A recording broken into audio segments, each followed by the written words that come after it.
going on, everyone? Welcome back. The crypto space is evolving, and what we have here, if you have seen the thumbnail, Iran makes the first ever import of goods using cryptocurrency worth millions. Now I'm going to be going through and breaking down this article and explaining what this means to participants in the crypto space and also outside of the crypto space. So let's get right into it. Now, what I mean, just to put some context about what I'm trying to explain here, is that the crypto economy is shifting. It's shifting to the macro environment that affects global trade.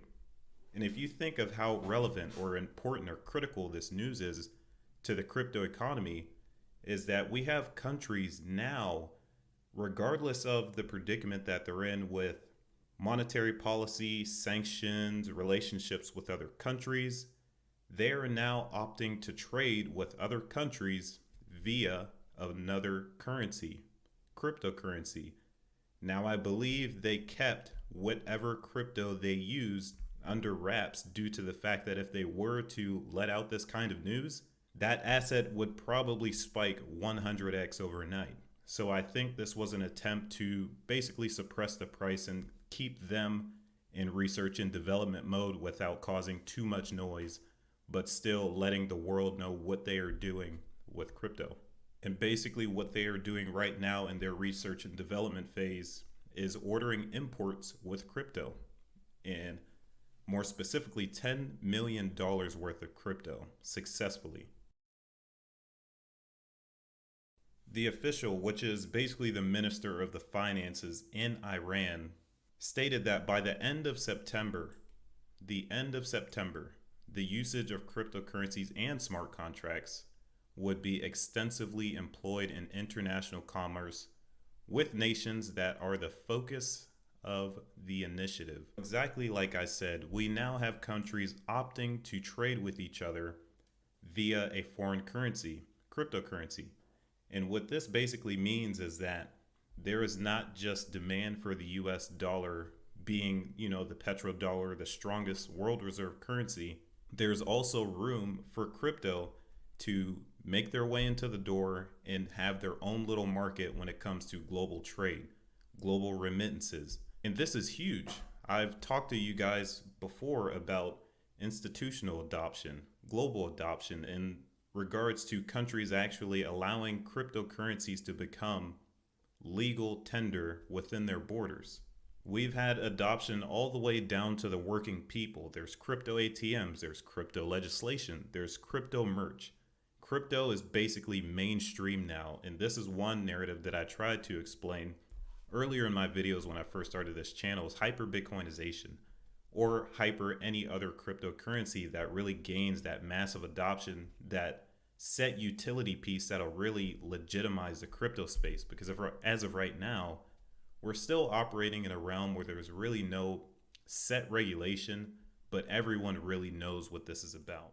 Now, Iran always did not have a very clean and clear and concise history with the crypto space. This is the same country that actually took and confiscated over 7,000 computers back in 2021 and destroyed them all. They destroyed the mining machines, and they notably chalked this up to power outages and instability in their power grid. So they really just went into people's homes that were mining, and in the name of national security, they basically destroyed their mining rigs, all for them to just turn a better cheek as the crypto space has only gained more adoption.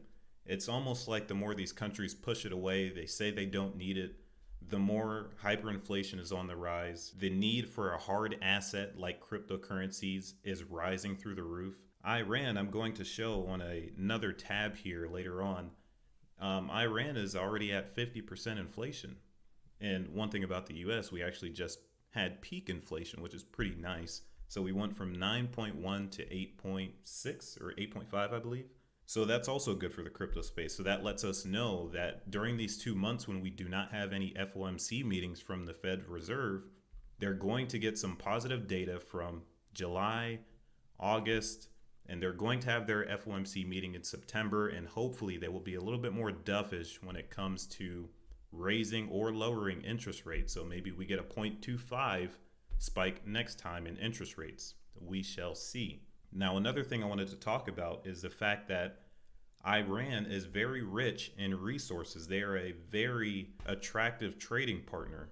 So with that being said, now that the most attractive trading partner is actually taking crypto, they're taking, I'm pretty sure, their own native currency plus US dollars for their oil, for all of their commodities. This is very big and a huge win for the crypto space. And here I just wanted to stop by these metrics before I go ahead and end this video. You can see Iran right here sitting at a current 54% inflation. And I talked about the US earlier about how we were sitting at a comfortable 8.5% inflation after surviving July with 9.1. So I guess, that is pretty favorable. The only reason why it is favorable is because typical investors like to be more hands-on when the environment is a little bit more predictable. So if we were going to print higher than 9.1, then that basically says we are still in uncharted territories as far as how deep are we going to go into recession.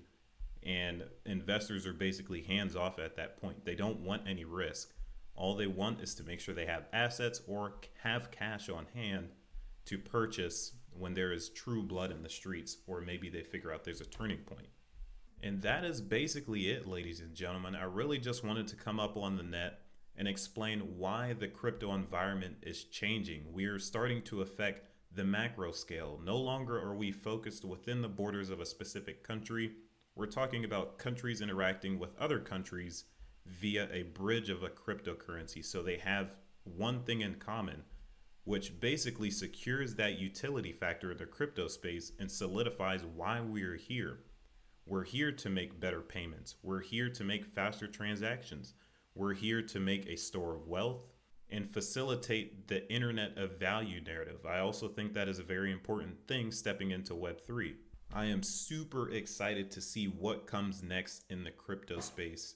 And if this is something you like, if this is content you can connect with, go ahead and let me know what you want to see down in the comments. Or if you would like to join our community, go ahead and check the description below. You will see my socials there. You will see my Discord and also my Twitter. I usually post something like a newsletter on my Discord just to gain the attraction and the attention of the community. Or you can basically just use it to find what I think about the most recent news, because I'll post an article and just have a little paragraph of what I think of what's going on. And on top of that, there's something I wanted to say. So about this Ethereum merge, I know, kind of random, right? There is going to be a fork that keeps Ethereum in the proof of work state while the real Ethereum goes to proof of stake. Yeah. And what these people are advocating for is that, hey, we want to keep proof of work because it's what Ethereum founder believed in.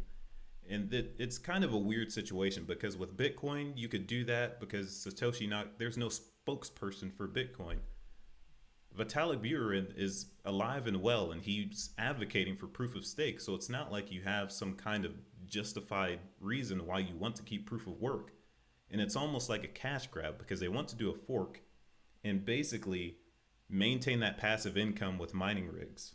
Now, if they really wanted to do that and not seem as fishy, they could just mine Ethereum Classic. It's still proof of work. They could do the same thing, but no, they want to create a whole other fork just to do a cash grab and make sure they have extra funds, or just suck out the funds of what's left in the proof of work industry. All right, that's basically it for my rant. Let me know what you think about Ethereum's merge in the Ethereum fork in the comments. Thank you all for watching. Thank you all for listening. And I will catch you all on the next one.